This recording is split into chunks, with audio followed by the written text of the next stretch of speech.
Hace 1,5 millones de años surgió una criatura que parecía humana, pero que seguía teniendo la mente de un primate.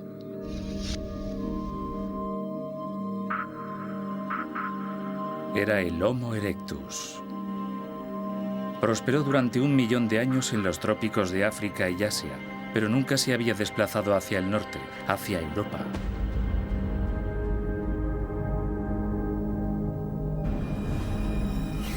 Ape Man. Historia de la evolución humana.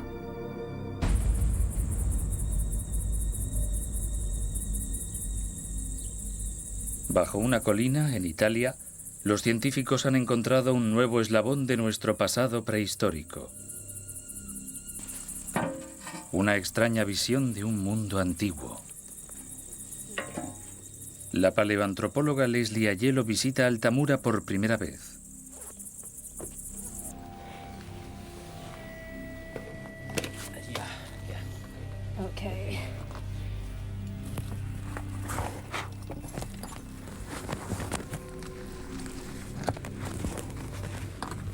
A 20 metros de profundidad en la roca, el túnel se abre en un laberinto de pasadizos esculpidos a lo largo de millones de años por los ríos subterráneos. Muy bien, ahora vamos a atravesar este último corredor estrecho.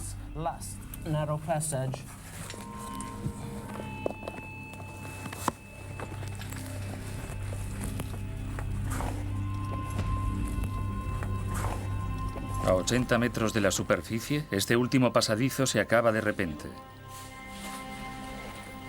Y ahora lo verás delante de ti. Oh, cielo santo.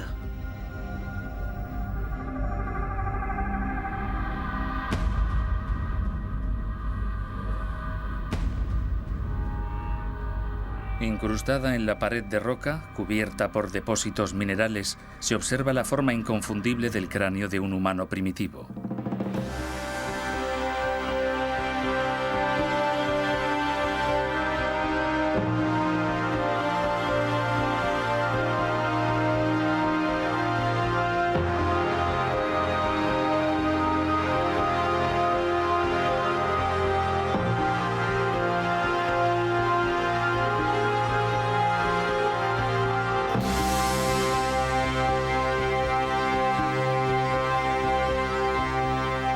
Episodio 4. Amor.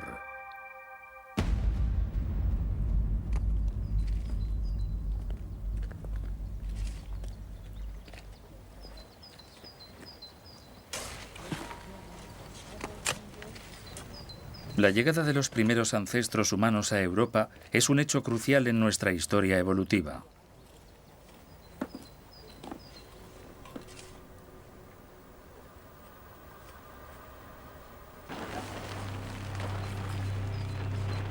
Aquí, en Wilhelmsleben, en el este de Alemania, los científicos han hallado indicios de actividad humana que se remontan aproximadamente a 500 000 de años.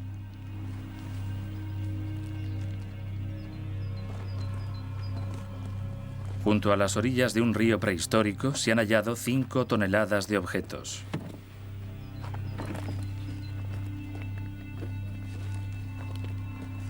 Hechos de piedras y huesos de animales rotos, estos restos están esparcidos por el suelo.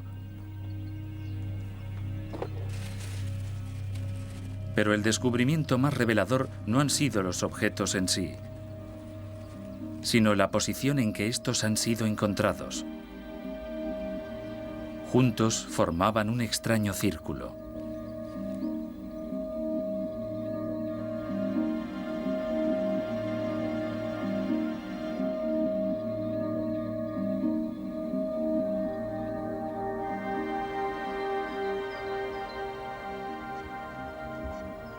Tres de estos grupos circulares han sido encontrados en este yacimiento rodeados por lo que parecen restos de actividad humana.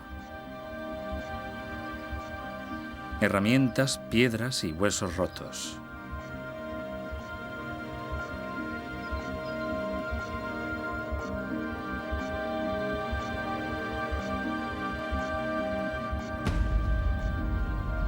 Los arqueólogos creen que estos círculos con huesos esparcidos a su alrededor son el contorno de tiendas pequeñas y redondas. Se trata de una especie de campamento.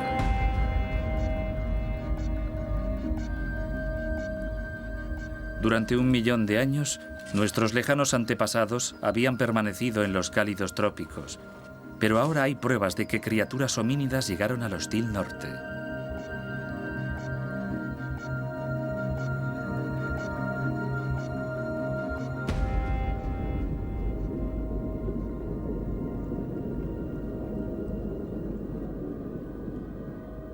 Durante cientos de miles de años, el agua que goteaba en el interior de esta cueva ha ido cubriendo el cráneo de Altamura con una gruesa capa de piedra caliza, ocultando muchos de sus rasgos. Pero el cráneo no fue todo lo que se encontró. Y como puedes ver, hay muchos huesos. Sí, puedo ver el fémur y también la tibia, el hueso inferior de la pierna. La otra tibia está... Dispuestos frente a la calavera están los huesos de un esqueleto completo.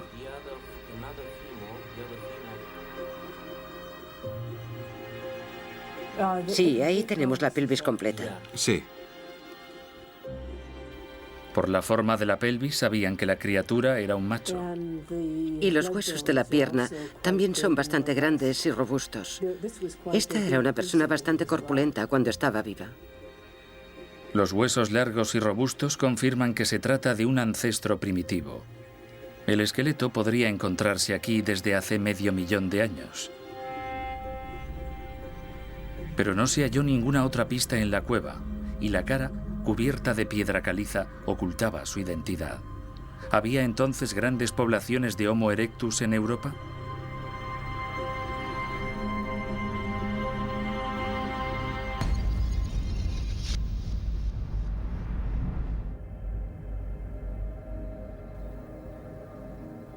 En el sur de Inglaterra, los arqueólogos han encontrado más pruebas de actividad homínida de hace medio millón de años.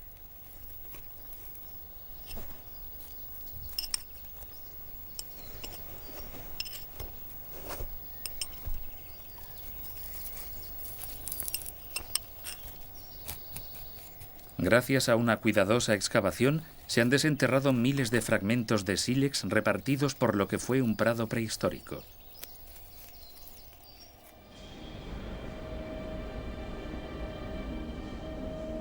En el laboratorio se intentó buscar el significado de estos hallazgos.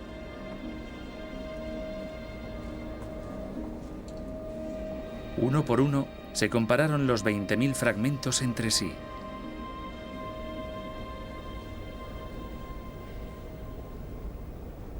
Juntando entre sí meticulosamente los fragmentos de sílex hallados en el yacimiento, los científicos observaron algo extraordinario. Los fragmentos de sílex empezaban a encajar.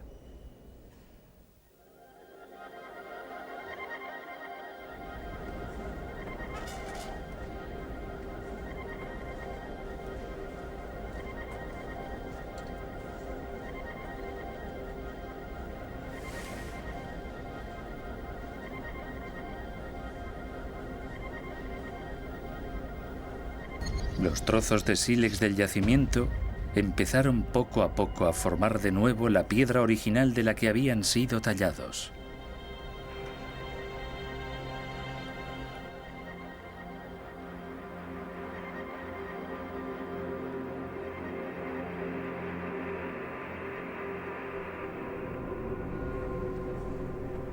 Pero en cada piedra faltaba un fragmento de sílex de gran tamaño. Y solo cuando los arqueólogos hicieron un molde con la forma del trozo que faltaba, pudieron ver lo que realmente habían encontrado. La forma de un hacha de mano. Esa era la herramienta que había sido tallada antaño por una criatura humana.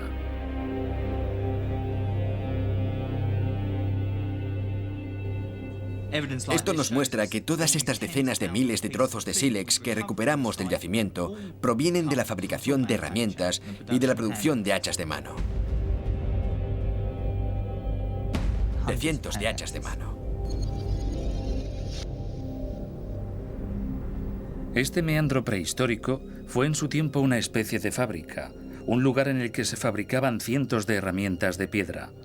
Su elevado número es una prueba no solo de la llegada a Europa de las criaturas que las hicieron, sino también del florecimiento de sus poblaciones aquí.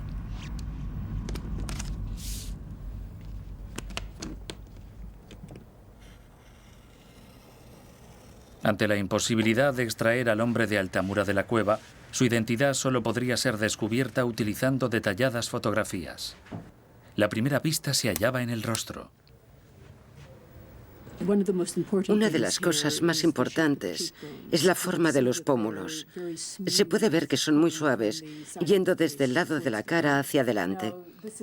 Esta es una característica que no se da en el Homo erectus. Pero la doctora Aiello observó otro detalle aún más concluyente. Fue en una fotografía tomada desde detrás de la cabeza del hombre de Altamura, una imagen de la parte posterior de su cráneo.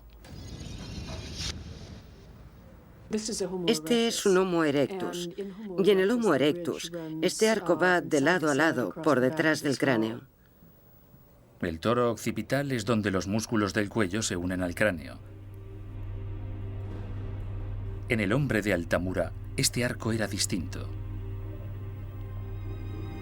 En el hombre de Altamura, lo más importante es que este arco está roto, está separado en dos partes, y esto nunca se ve en el Homo erectus. No es un Homo erectus. La pregunta es, ¿qué es?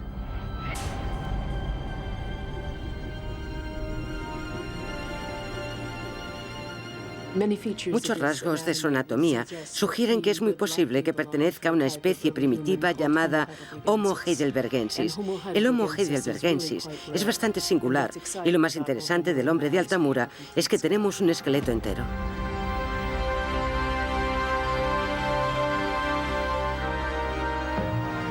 El hombre de Altamura pertenece a una especie misteriosa, el Homo heidelbergensis.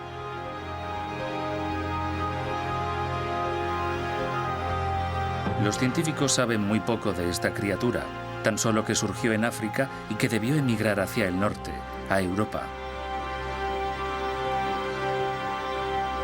Hace medio millón de años se produjo un avance evolutivo espectacular cuando el hombre de Altamura y los de su especie aún vivían.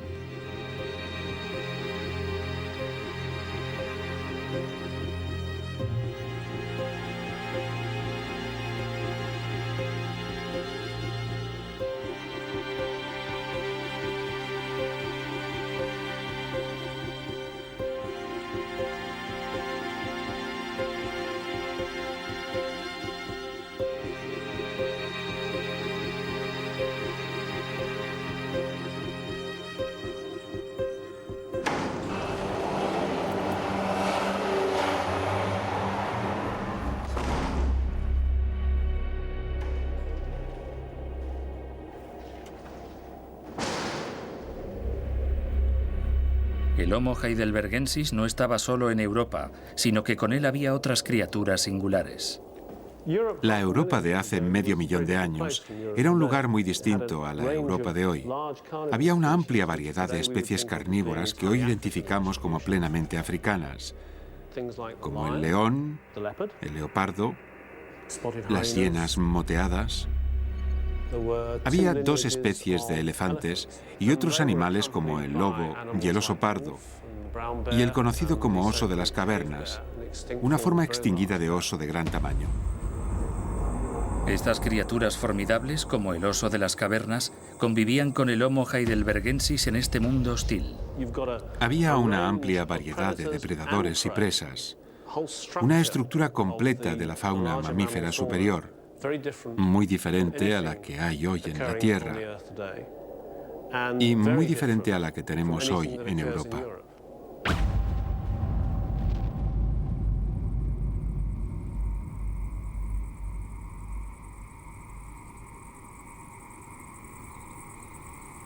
En la meseta central española aún quedan restos de esta Europa prehistórica.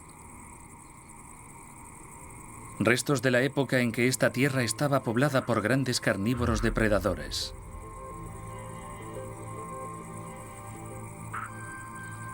Hace 250.000 años, esto de aquí era un lago. El lago que hubo en su día aquí ha desaparecido, pero sus sedimentos han permanecido inmunes a la erosión, conservando restos de animales de hace medio millón de años.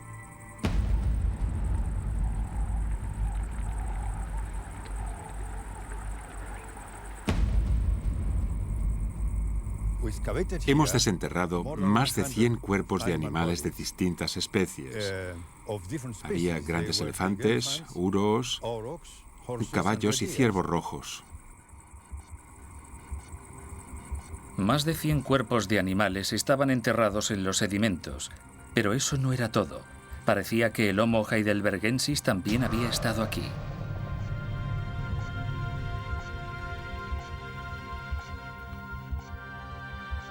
Encontramos herramientas de piedra, grandes herramientas, por lo que no hay duda que el Homo heidelbergensis también vino aquí en busca de la carne de esos animales. Parece ser que este valle fue un lugar al que el heidelbergensis venía a buscar carroña.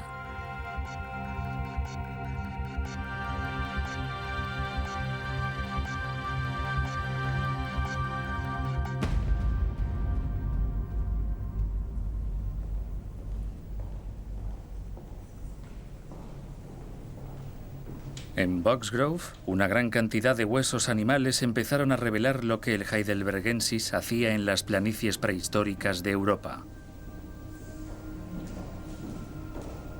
Entre las herramientas de piedra abandonadas, los arqueólogos también han encontrado restos de especies extinguidas de rinocerontes, elefantes y caballos.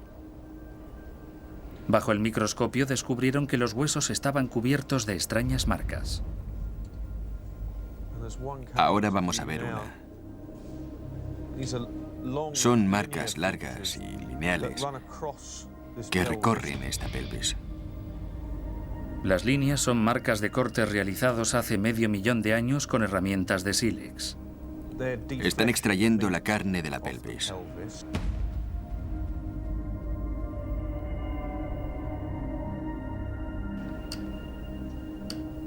Pero había otras marcas en los huesos.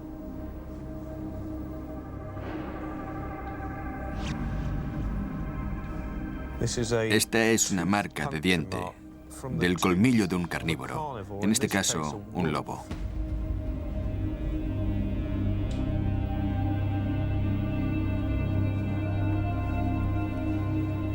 Pero junto a la marca del diente hay una marca producida por un corte. Ahí está la marca del corte realizado con una herramienta de piedra. Y lo más importante es que la marca del corte se ve interrumpida por la marca del mordisco, lo que sugiere que los homínidos llegaron al cadáver antes que los carnívoros. Estas minúsculas marcas tienen una importancia enorme en el esclarecimiento del misterio de cómo nuestros ancestros sobrevivieron en la Europa prehistórica. Eso significa que los cazaron los homínidos.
Durante 2 millones de años, nuestros ancestros habían sido carroñeros. Pero aquí tenemos muestras de que esta especie no se alimentaba de cadáveres abandonados por otros animales. Algo había convertido al heidelbergensis en un asesino.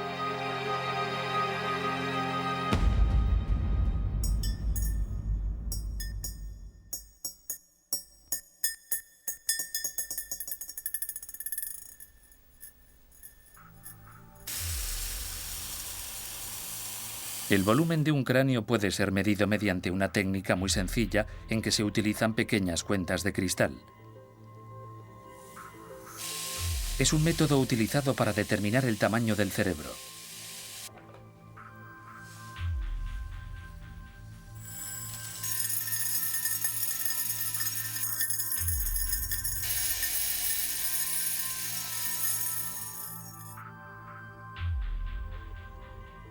El tamaño del cerebro del ser humano moderno es un 30% mayor que el del Homo erectus.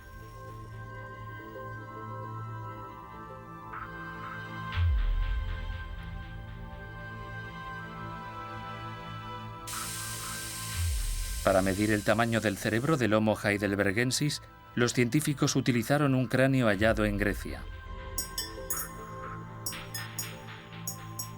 Aunque esperaban ver un cerebro más grande que el del Homo erectus, lo que finalmente descubrieron sobrepasaba todas sus expectativas.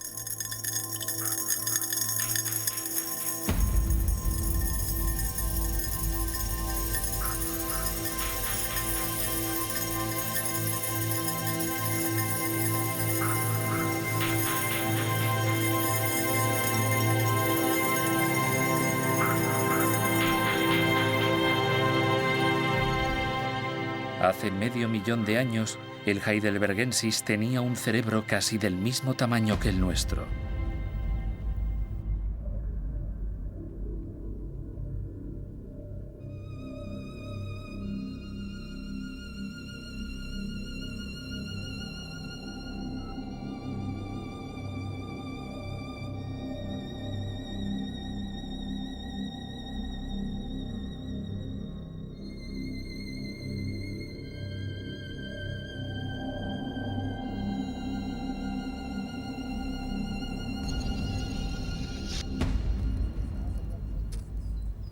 Este es un hueso de elefante. El yacimiento prehistórico de Wilsingsleben ha empezado a ofrecernos una visión del día a día de estos primeros homínidos de grandes cerebros. Los contornos de 3 cabañas ya habían sido descubiertos, señalados por círculos de huesos y piedras. Pero estos objetos estaban agrupados de forma tan precisa alrededor de cada tienda que los arqueólogos empezaron a preguntarse si estos grupos de objetos podrían tener algún otro significado. Y cuando los observaron más de cerca, descubrieron que podían reconstruir la vida diaria de este campamento. Los huesos y las piedras están organizados y dispuestos de forma que muestran claramente dónde se llevaban a cabo determinadas actividades. De este modo, disponemos de una magnífica instantánea de las actividades realizadas aquí hace cientos de miles de años.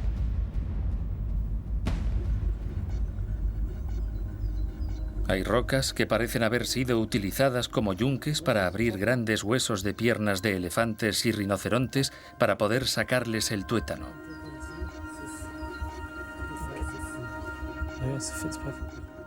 Se hicieron herramientas con trozos de hueso.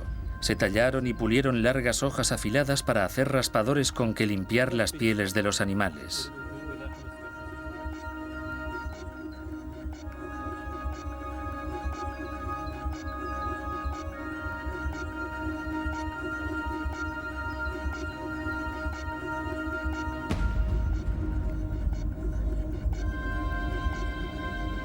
La cornamenta de este ciervo rojo fue rota deliberadamente.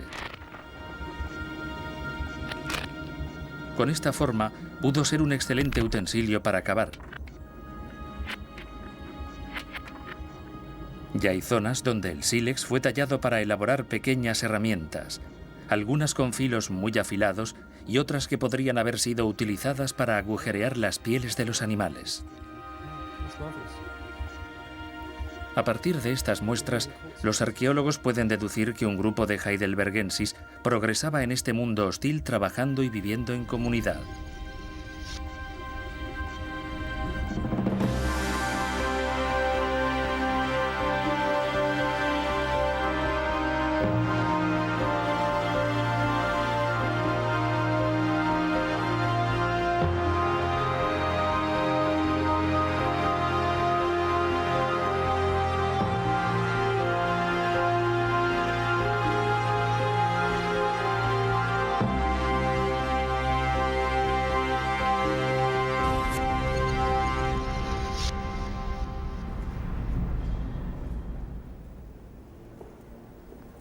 Los primeros ancestros humanos en África y Asia habían sido carroñeros, alimentándose de huesos abandonados por otros depredadores.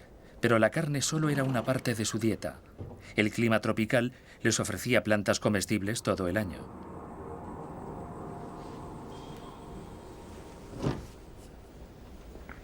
Pero hace medio millón de años, grupos de heidelbergensis sobrevivían por toda Europa, un continente de gélidos inviernos y depredadores salvajes. Si pensamos en los primeros homínidos que llegaron a Europa, está claro que las condiciones de vida que encontraron eran muy duras y la vida muy difícil para ellos. Vinieron a una Europa donde las plantas comestibles no estaban disponibles durante unos 6 meses al año y por tanto parece bastante obvio que la carne tendría una importancia vital para ellos. Solo la carne podía garantizar la supervivencia en los largos inviernos sin alimentos vegetales. Solo hay 2 modos posibles de conseguir carne: buscándola entre la carroña o cazando. La búsqueda de carroña les convierte en competidores de todos los grandes carnívoros como el león, el leopardo, el lobo y las hienas. Cazar significa tener que enfrentarse a grandes animales para poder cazarlos. Animales como el rinoceronte, el elefante o como este, que es el antecesor de nuestras vacas y que medía unos 2 metros de alto hasta los hombros, un animal muy agresivo. Es difícil imaginar cómo cazaban algo así.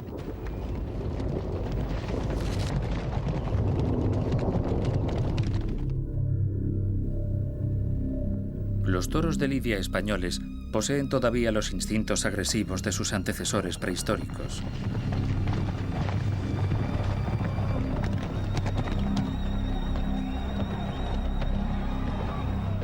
Viendo bestias como estas, resulta claro que los humanos no evolucionaron como depredadores naturales. Les faltaba velocidad y fuerza para enfrentarse a estos animales salvajes.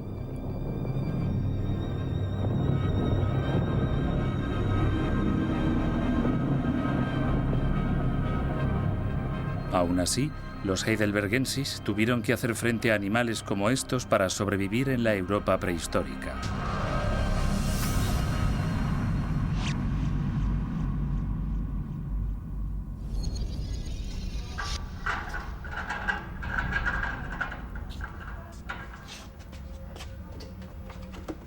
Los científicos han buscado indicios que indiquen cómo los heidelbergensis pudieron enfrentarse a los violentos animales europeos.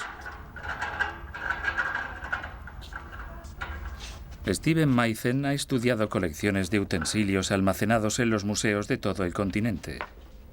Al observarlos, se dio cuenta de que estas hachas construidas por nuestros primeros ancestros eran todas muy similares entre sí. Esta es de Sudáfrica, cerca de Ciudad del Cabo, y muestra muy bien el sistema utilizado. Con mucha frecuencia tienen forma de pera y son talladas alternativamente por cada lado, tallando primero un lado y luego el otro. Se pueden encontrar en el Viejo Mundo. Esta, por ejemplo, viene de la India. Se puede ver que son casi idénticas.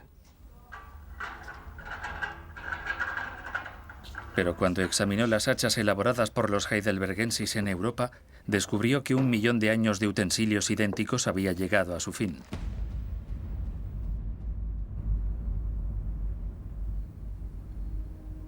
Esto es lo que se conoce como un faekron. Es un hacha espléndida, es grande, elegante y bella. El hacha ha sido trabajada mucho más de lo necesario para un fin puramente funcional.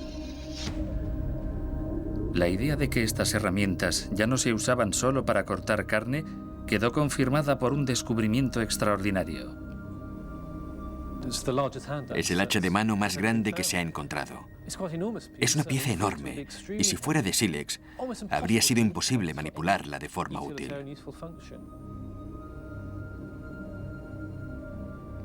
Es imposible que esto se haya hecho para descuartizar animales o cortar plantas. Aquí estamos ante algo nuevo. Los científicos creen que este era un objeto para ser exhibido ante los demás, lo que nos proporciona una pista vital sobre cómo era la mente del Homo heidelbergensis. Esta especie no solo conoce su propia mente, sino que también conoce las mentes de los demás en el grupo porque intenta modificar su forma de pensar. Una herramienta que ya no era una herramienta, sino un objeto hermoso hecho para influir en las mentes de los demás, es algo que denota una capacidad de comunicación compleja y parecida a la humana, una complejidad que sugiere que el heidelbergensis desarrolló un sistema de lenguaje.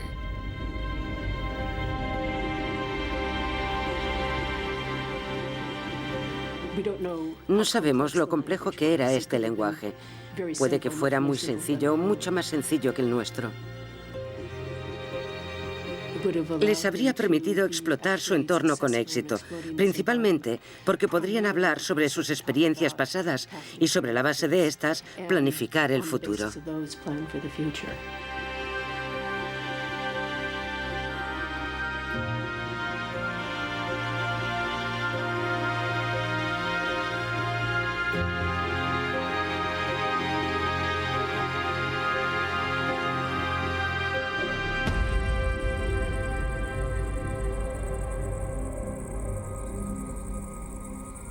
En la meseta central española, las pruebas que demuestran la capacidad de planificación y de lenguaje del Homo heidelbergensis están enterradas en el suelo.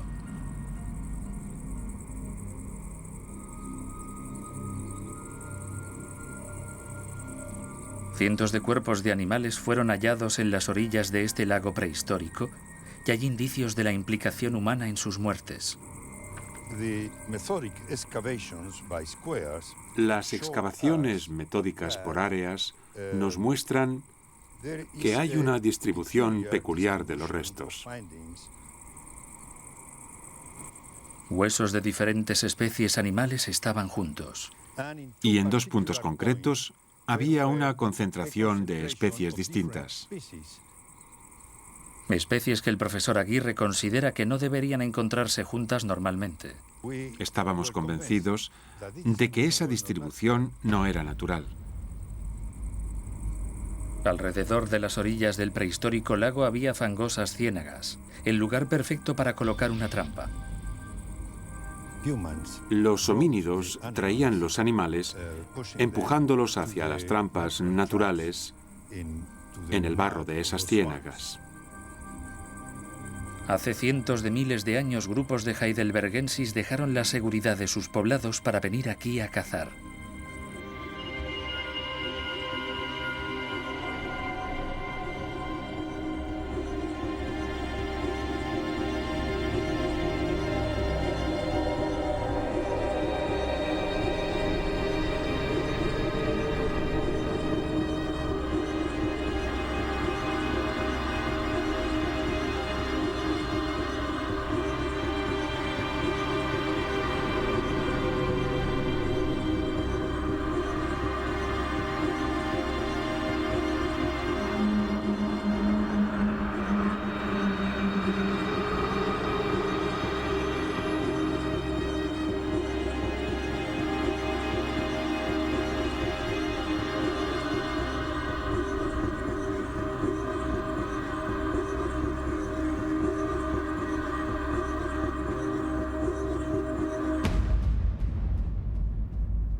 En el norte de Alemania, los científicos hallaron un vestigio único de ese violento mundo ancestral.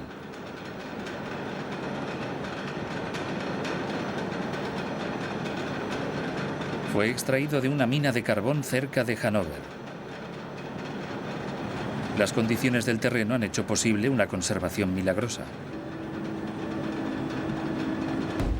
Lo que los científicos hallaron aquí se ha conservado exactamente como era hace medio millón de años.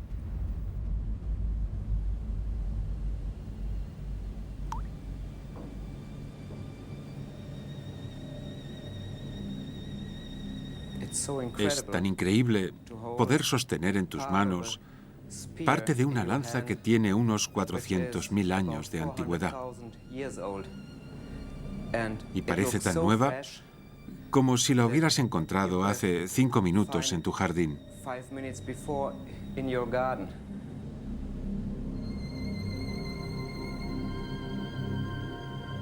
Se han encontrado 9 lanzas como esta.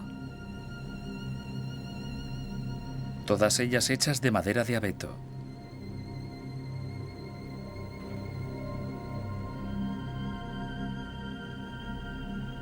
La punta afilada en la base es donde la madera es más dura.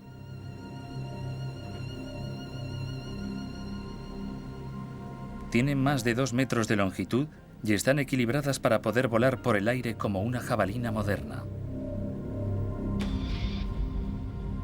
Estas lanzas son una prueba de una nueva clase de inteligencia que podía controlar la violencia de la naturaleza, ya que estas bellas armas estaban hechas con un simple objetivo: matar.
Están extrayendo la carne del cadáver.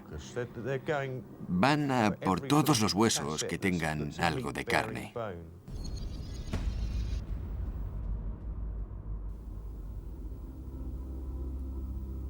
En Boxgrove, un examen más detallado de los cortes en los huesos reveló que el heidelbergensis ya no descuartizaba burdamente a los animales que mataba. Esta es la parte superior del espinazo de un ciervo. Es muy interesante porque se puede ver que tiene unas marcas de corte muy claras que van hacia un lado donde extrajeron los filetes del cuello.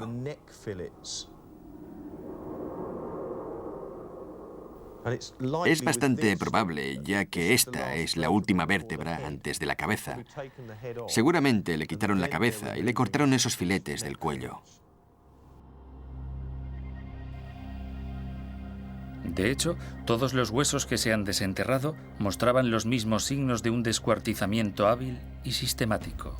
Y el resultado de este descuartizamiento es una enorme cantidad de carne.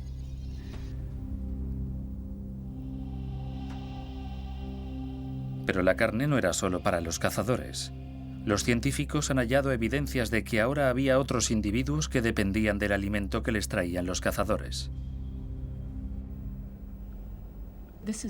Esta es la mandíbula de un chimpancé joven. Tiene unos 3 años de edad y lo que nos interesa de ella es el primer molar. El primer molar acaba de salir. Esto es importante porque marca el final de la infancia. Ahora este pequeño chimpancé está equipado para seguir la dieta de un adulto y puede empezar a buscar comida y sobrevivir por su cuenta.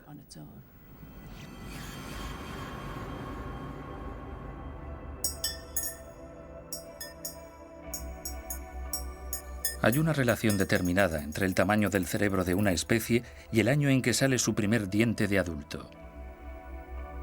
En los chimpancés, estos dientes salen a los 3 años y la dependencia infantil de sus padres acaba. En los seres humanos modernos, el tamaño mucho mayor de su cerebro retrasa este momento hasta los 6 años. Sabemos que el heidelbergensis tenía un cerebro mucho mayor que el de los chimpancés y de hecho el tamaño de su cerebro era muy parecido al del hombre. Así que, siguiendo este razonamiento, podemos deducir que el primer molar del heidelbergensis saldría entre los 5 y los 6 años de edad.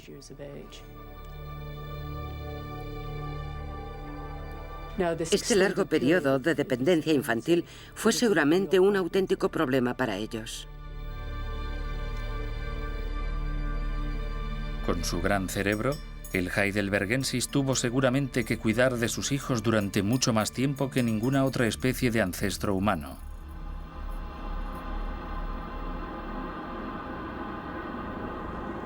Los científicos piensan que la carne era extraída en el lugar de la matanza y llevada hasta los que cuidaban de los pequeños. La carne era llevada a otros homínidos que no habían participado en la cacería, pero que formaban parte del mismo grupo social.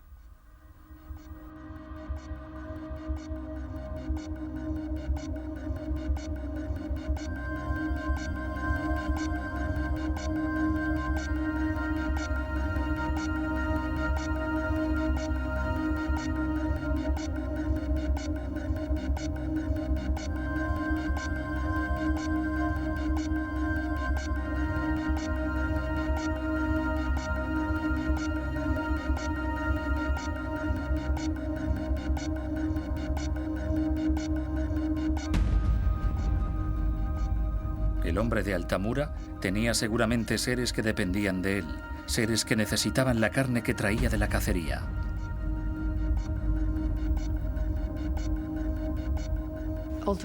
La relación más importante del hombre de Altamura era sin duda con su compañera, la hembra, y puede que con sus hijos, a los que se sentiría muy unido.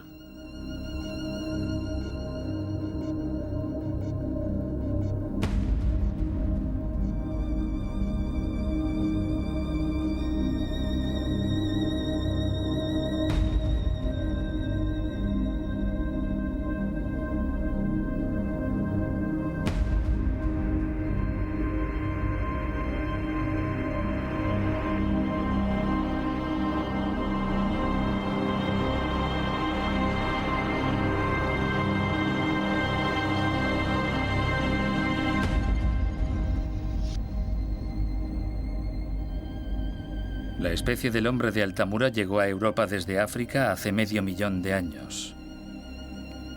Eran cazadores que se enfrentaban a los peligros con astucia e ingenio y que compartían la carne que conseguían con los de su propia especie, creando así los lazos familiares que aún sentimos hoy. Había un lazo.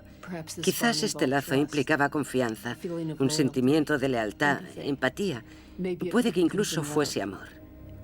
Estos sentimientos tuvieron que originarse en algún momento de la evolución humana. Y aquí, con el hombre de Altamura, tenemos todos los ingredientes.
Le tenemos en el lugar en el que murió.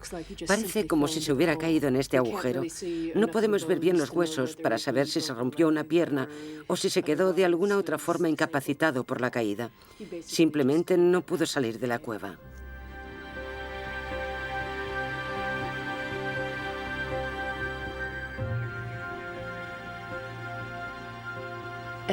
Mientras estaba tumbado, moribundo en la cueva, pensó quizás en muchas cosas. Puede que sintiera emociones muy fuertes, puede que experimentase incluso un sentimiento de pérdida. Es muy probable que sintiese amor por esos seres que iban a echarle de menos y a pasar por serios apuros sin él.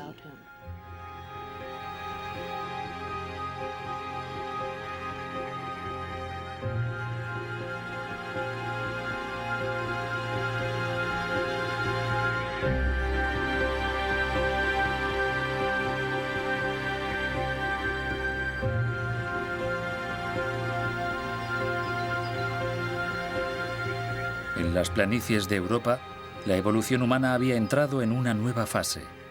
Hace medio millón de años, nuestros ancestros empezaban a parecerse al hombre, tanto en su mente como en su cuerpo. Y en esas mentes emergentes estaba el futuro de la raza humana.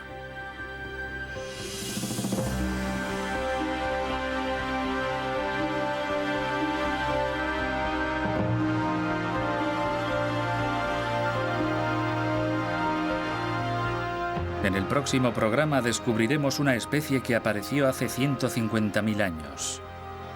Una pequeña población costera cuyos miembros son los antepasados directos de todos los seres humanos existentes hoy en día.